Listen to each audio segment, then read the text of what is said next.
A day in my life as a Rocketarian vlogger with PCOS trying to lose weight. Hey guys, it's Patricia Gatdula back again with another mini vlog.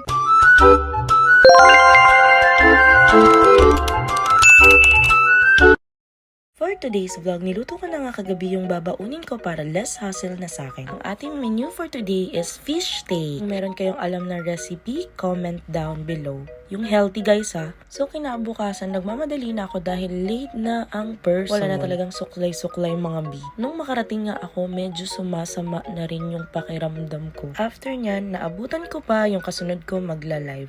And then sinundo na ako ni Habi, may pasalubong siya sa akin dahil bawal magpalipas ng gutom. Kahit masama yung pakiramdam ko, nakapag-ayos pa ako ng sales at mga order. And dumating na rin yung Atomic card ko. Pagkatapos nga nyan, dumiretso na ako ng 7-Eleven para bumili ng Pocari Sweat. Uminom na rin ng vitamins para mag-okay-okay yung pakiramdam ko. Sa sobrang sama ng pakiramdam ko, gusto ko humigop ng